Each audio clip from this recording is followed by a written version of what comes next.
Bonjour à tous, Habemus Papam, nous avons un pape, Léon XIV, élu ce 8 mai 2025. Nous allons en parler, c'est le 267e. Et vous allez voir, il y a beaucoup de mystères, parce qu'on ne va pas cacher ce qui est problématique. Et vous allez voir, il y a des choses, clairement. La presse parle même d'une continuité sur certains aspects de François, nous allons voir pourquoi. Et en même temps, il y a des choses tout à fait surprenantes et un fiasco pour Macron. Pas que sur le point que vous imaginez où il devait choisir le pape, pas que ça, oui ça, mais pas que ça, vous allez voir. Nous allons parler aussi du fait qu'il soit américain, une toute première historique dans le contexte actuel, et voir comment on peut analyser la chose, parce qu'évidemment, il a un rôle religieux, il a un rôle politique, il a un rôle dans le monde, et nous avons un combat, c'est de briser nos chaînes par rapport au mondialisme.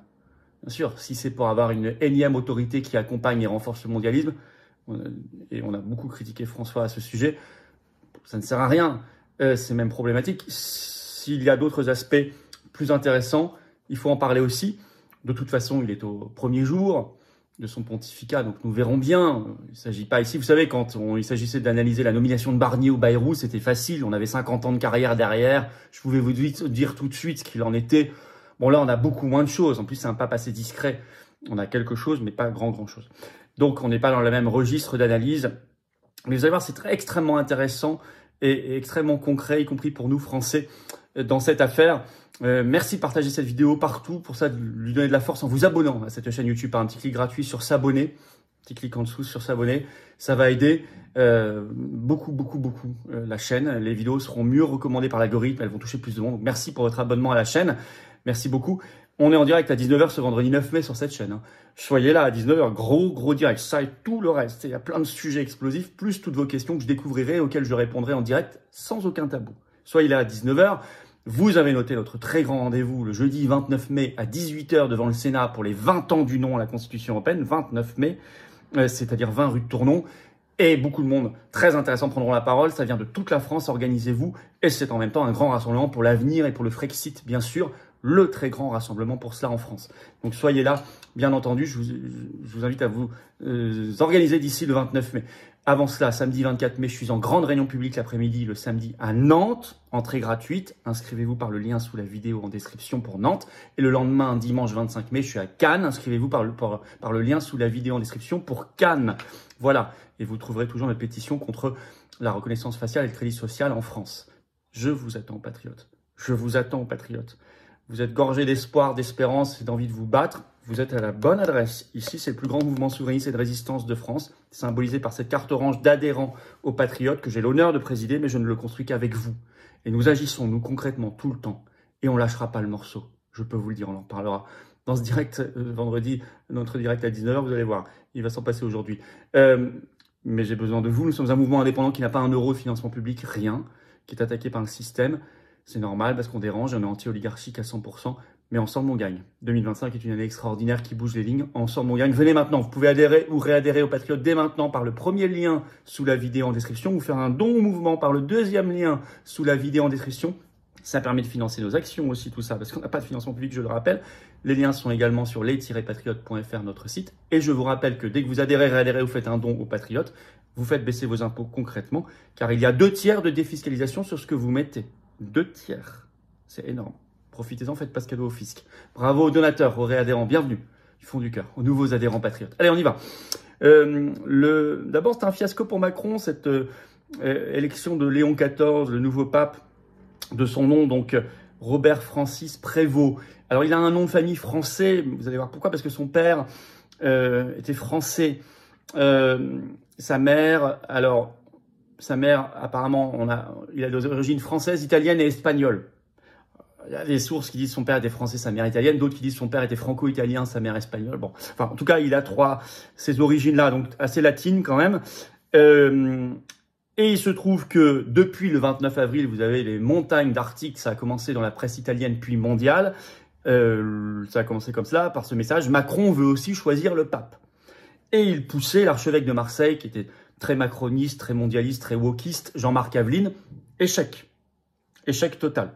D'autant qu'il a été il a été élu rapidement au deuxième jour du conclave, ce 8 mai. Relativement rapidement, c'est pas non plus exceptionnel, mais c'est assez rapide. Léon XIV. Alors, c'est un Américain, pour la première fois dans l'histoire. Il est d'ailleurs de nationalité américaine, des États-Unis d'Amérique, et péruvien. Il est né aux États-Unis, à Chicago. Et évidemment,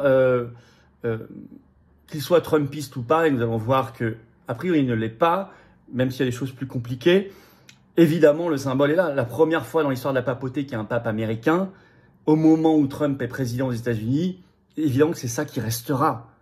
Et Trump, d'ailleurs, s'y est pas trompé, l'a félicité immédiatement sur ce point-là en particulier. Je vais vous citer ce que, sur son réseau Truth Social, Trump a écrit dès ce 8 mai au soir. Félicitations au cardinal Robert Francis Prévost qui vient d'être nommé pape. C'est un tel honneur de réaliser qu'il est le premier pape américain, écrit Trump. Quelle émotion, quel grand honneur pour notre pays. J'ai hâte de rencontrer le pape Léon XIV. Ce sera un moment très significatif. Même si, apparemment, selon la presse, il aurait préféré l'archevêque de New York. Mais, rappelez-vous que le 6 mai, Trump s'était, par l'intelligence artificielle, grimé en pape lui-même et il avait diffusé cette image sur son réseau Truth Social, ensuite repris par le compte X officiel de la Maison Blanche. Donc il y a une espèce de prémonition, enfin il y a quelque chose. Et il est évident que ça, Macron, c'est pas son candidat. Il n'avait manifestement, c'est pas un candidat même de son camp. Et par ailleurs, il est américain. Alors même si la presse vous dira oui, mais il est anti-Trumpiste et tout, vous allez voir que c'est un petit peu plus compliqué. Ce qui restera dans l'écume des événements, c'est qu'il est américain pour la première fois au moment où Trump est président des États-Unis, c'est tout. Et rien que pour ça, pour Trump, ça va laisser des traces. Alors, ce qui est intéressant, ce sont les symboles qu'il a utilisés, notamment son nom. Vous savez, c'est le cardinal élu qui choisit son nom de pape, Léon XIV. Déjà, vous remarquez qu'il se place dans une continuité, le 14e Léon, alors que François était François. C'était François Ier, François.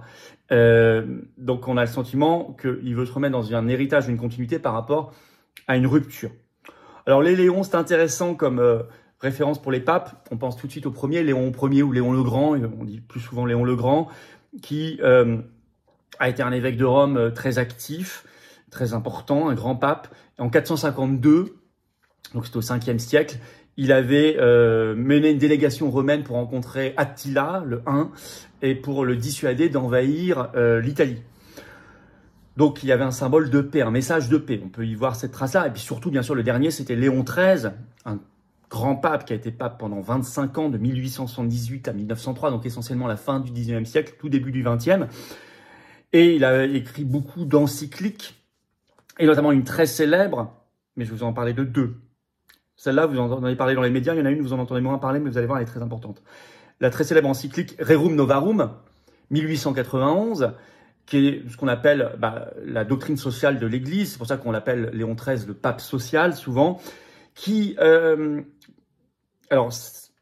donc, Rerum Novarum est consacré à la doctrine sociale de l'Église, à un moment où il y avait une montée du socialisme, dans le sens socialisme révolutionnaire, on dirait communisme aujourd'hui. Et donc, c'est une défense à la fois contre cette tentation-là de la propriété privée. Alors, c'est intéressant parce qu'au moment où la propriété privée aujourd'hui est remise en cause, c'est toute la doctrine de Davos. Schwab, vous ne posséderez plus rien et vous serez heureux. Toutes les politiques mondialistes, finalement, reviennent à cela aussi, remettre en cause la propriété privée. Donc là, c'est une réaffirmation de la propriété privée. Et en même temps, c'est une encyclique contre les excès du capitalisme qui défend la libre association des travailleurs et qui dénonce notamment, je cite, la concentration entre les mains de quelques-uns de l'industrie et du commerce qui impose un joug presque servile à la multitude des prolétaires. Donc il y a vraiment une dimension très sociale et contre ce qu'on pourrait appeler aujourd'hui le mondialisme. En tout cas, un capitalisme mondialiste. Il y a eu un briefing au Vatican ce 8 mai au soir en disant il a voulu aussi montrer sa défense des travailleurs par rapport aux dérives comme l'intelligence artificielle partout, qui pourrait remplacer l'humain. C'est intéressant dans le débat actuel. Et puis Léon XIII, il avait aussi en 1884 été l'auteur de l'encyclique Humanum Genus, qui est une condamnation de la franc-maçonnerie et qui établit, je cite, une incompatibilité entre la franc-maçonnerie et la religion chrétienne et qui défend les chrétiens de s'y affilier. Et là, on parle d'un autre problème pour Macron. Macron, le 5 mai dernier, c'était une première pour un président de la République, il est allé faire un discours à la Grande Loge de France, en annonçant d'ailleurs tout le programme législatif à venir, avant même de le dire au Parlement ou aux Français. Donc là, si vous voulez, il y a quand même aussi une filiation avec Léon XIII qui interroge, qui est intéressante. Par ailleurs, il est arrivé, des éléments qui fâchent vont venir après, vous inquiétez pas, hein. Je n'éluderai rien. Il est arrivé vêtu, mais j'essaie d'être honnête, il est arrivé vêtu de la tenue liturgique traditionnelle du pape, contrairement à François, avec le grand retour de la mosette rouge. Et puis il l'a dit tout de suite au balcon devant la foule, Saint-Pierre, il a dit « Je suis un augustinien, un fils de Saint-Augustin ». Effectivement, c'est un missionnaire, il a rejoint l'ordre de Saint-Augustin. Il y a quelque chose là-dedans aussi d'intéressant. On n'est plus sur un jésuite. Alors, sur ses positions publiques, il est assez discret. Mais il avait un compte X, par exemple. Et il avait fait beaucoup de retweets, mais quelques tweets aussi. D'abord, on va regarder ses premiers mots de pape, donc ce 8 mai au soir.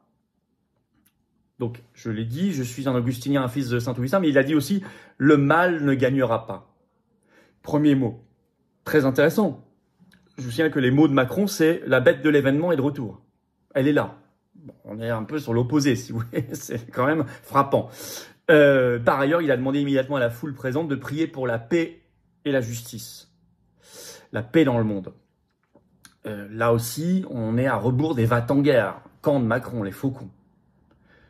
Si on peut avoir un pape qui défend vraiment la paix, ce serait une très bonne chose parce que le monde est dans une situation très périlleuse, vous le savez. Nous sommes un mouvement qui organise toute la résistance pour la paix, notamment les grandes manifs pour la paix encore tout récemment et on continuera. Alors, il a critiqué... Alors, par contre, c'est vrai que les médias disent sur la question climatique et les migrants, il est vraiment dans la continuité de François. Sur les migrants, il avait récemment, en février dernier, sur son compte X, critiqué le vice-président américain J.D. Vance. Il a eu souvent des propos favorables à une immigration assez massive. Alors, la charité par rapport aux migrants, c'est logique par rapport à la doctrine chrétienne. Après, avoir une position politique sur l'immigration, là, on est dans autre chose, problématique. Là, on tombe dans le mondialisme. Et là-dessus, effectivement, c'est pas hyper rassurant, ça c'est certain. Mais vous voyez, il critique J.D. Vance et en même temps, il a été révélé qu'il est inscrit aux États-Unis comme électeur à la primaire républicaine. Sur le climat, alors ils disent il est climatiste comme François, c'est un petit peu moins clair. Il avait donné récemment une interview à Vatican News en parlant de l'environnement, de la nature. Je vais vous citer ce qu'il avait dit. Je pense que vous ne serez pas choqués. La domination sur la nature déléguée par Dieu à l'homme ne doit pas être despotique. L'homme est un administrateur qui doit rendre compte de son travail dans une relation de réciprocité avec l'environnement. Par conséquent, notre mission est de le traiter comme le fait son créateur. Il a condamné les actions tyranniques qui profitent à quelques-uns concernant l'exploitation de l'environnement, notamment les effets importants du développement technologique, dont il reconnaît les effets intéressants, tout en mettant en garde contre ses conséquences néfastes. Et à un moment, il dit « le climat, c'est un défi ». C'est un défi. Donc il n'est pas non plus, pour l'instant, il n'a pas donné les signaux d'être ultra-climatiste, mais c'est vrai il paraît quand même plus dans la continuité de François là-dessus. Là aussi, alors sur le Covid, il suffit de remonter son compte X, parce qu'il n'y a pas d'autres sources. Il a pris des positions publiques jusqu'en 2021, jusqu'au août 2021, puis plus rien. Mais les positions n'étaient pas bonnes. Le 28 juin 2020, il partage une vidéo qui défend la distanciation sociale. Il y a eu également défense du masque, pareil en 2021, début 2021. Et ce tweet qu'il retweet le 18 août 2021, après il n'y aura plus rien, que Dieu nous accorde, donc c'est pas lui qui l'écrit, mais il retweet, donc on peut supposer qu'il est d'accord, que Dieu nous accorde la grâce d'affronter le Covid-19 avec la force de la foi, en veillant à ce que les vaccins soient disponibles pour tous, afin que nous puissions tous être vaccinés. Donc ça, très problématique, mais il n'y a plus rien après. Je ne l'exonère pas pour cela, parce que ça veut dire qu'on ne sait pas très bien, mais au moins il n'y a pas eu de tweet en 2022, 2023, 2024, 2025 pour nous dire refaites votre dose, etc. Un peu à la François.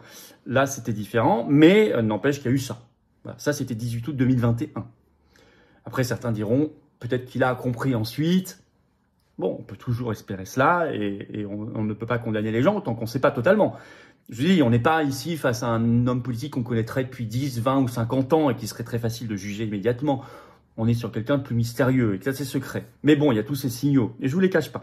Alors sur la question du communautarisme LGBT, Q+, blabla, il est plus conservateur que François. Il semble d'ailleurs beaucoup moins wokiste. D'ailleurs, les médias lui reprochent, déjà, si vous aurez remarqué dans les articles, en 2012, il avait fustigé les médias qui en faisaient la promotion. Et Le Monde écrit d'ailleurs dans son analyse ce 8 mai de Léon XIV, il pense qu'il y aura un recul pas certain, mais peut-être davantage un gel des avancées sur ces sujets, écrit Le Monde. Donc ils le sentent plus conservateur que François. Pareil, en 2023, il s'est prononcé contre la cléricalisation des femmes. Il n'est pas dans un truc woko-féministe ou woko-LGBTiste, etc. Il semble moins aligné sur les idéologies wokistes que François. Voilà, on sait déjà quand même beaucoup de choses, mais en même temps, on ne sait pas grand-chose. Mais on sait aussi qu'il y a beaucoup de choses qui sont, alors loin d'être parfaites, c'est certain. Il ne semble pas non plus être le pire. Il semble assez secret. Il est apparu très souriant, très enthousiaste. Ce qui est sûr, c'est qu'il y a plein d'aspects qui montrent que c'est quand même un fiasco pour Macron. Toute son agitation de ces dernières semaines a été vaine, voire contre-productive. Il y a quelques signaux, sa tenue, son nom, son ordre. C'est quelques déclarations passées qui, ces premiers mots, nous amènent à... qui sont mystérieux, intéressants, qui nous amèneront à suivre ça de près. L'enjeu particulier pour nous tous, et le combat, il est politique avec un P majuscule, et il a une dimension spirituelle, forcément, c'est de lutter, nous libérer contre du mondialisme, bien sûr. De retrouver notre souveraineté individuelle et notre souveraineté collective nationale, populaire, de France libre, d'hommes, femmes, Français libres, heureux, qui construisent un projet d'espérance nationale. Donc nous les étudierons notamment cela, plus les points de doctrine et de foi qui seront importants en particulier pour les catholiques. Voilà ce qu'on pouvait dire. Merci de partager cette vidéo. Merci pour ça de vous abonner à cette chaîne par un petit clic gratuit sur s'abonner. Battons-nous, quoi qu'il arrive. C'est à nous de nous battre, c'est nous qui nous libérerons. Nous aurons peut-être des aides, nous verrons, mais battons-nous. Sans naïveté, battons-nous. Ne lâchons pas le morceau. Merci de partager la vidéo. Au contraire, on gagnera tous ensemble. Donnons-nous rendez-vous à 19 h ce vendredi 9 mai en direct ici. Vous allez voir, on parlera de tout ça et du reste. Et je répondrai à vos questions que je découvrirai en direct. Soyez là, ramenez du monde. Gros direct en perspective. Et puis vous allez noter nos rendez-vous. Les réunions publiques de Nantes et Cannes, respectivement 24 et 25 mai. Pour s'inscrire, c'est les liens sous la vidéo en description. Venez le jeudi 29 mai, grand rassemblement pour les 20 ans du non à la Constitution européenne et pour le Frexit. Rendez-vous 18 h devant le Sénat, 20 rue de Tournon à Paris. Le 29 mai, soyez là. Je vous attends, patriotes. Battons-nous, battons-nous, battons-nous, luttons, brisons nos chaînes. Je vous attends, patriotes. Venez maintenant, quoi que vous pensiez de ce pape et du reste. Nourrissons-nous de ce qui nous permet de nous battre et de gagner, et on gagnera ensemble. Et j'ai besoin de vous maintenant. Vous pouvez adhérer ou réadhérer aux Patriotes dès maintenant par le premier lien sous la vidéo en description. Ce lien est également en commentaire épinglé, une petite fiche sur l'écran maintenant et dans quelques secondes, un lien sur l'écran. Vous pouvez faire un don au mouvement indépendant qui n'a pas de financement public, 0 centime, rien. Or, on fait beaucoup de choses, ça coûte. Aidez-nous par un don, par le deuxième lien sous la vidéo en description. Les liens pour adhérer, réadhérer ou faire un don sont également sur le site, bien sûr, les-patriotes.fr. Et tout ça fait baisser vos impôts, c'est 2 tiers de défiscalisation. Vous mettez 60 €, ça enlève 40 € de vos impôts, qui ne vont pas se retrouver dans les poches du gouvernement de Bayrou, Macron, Brigitte, Ursula, McKinsey, Zelensky, etc. Bon, défiscalisé, voilà, gagnant-gagnant. Vous mettez 3 000 €, ça enlève 2 000 € de vos impôts. Vous mettez 30 €, ça enlève 20 €, vous avez compris. Bravo aux donateurs, aux réadhérents, bienvenue. Aux nouveaux adhérents patriotes. Vive la France!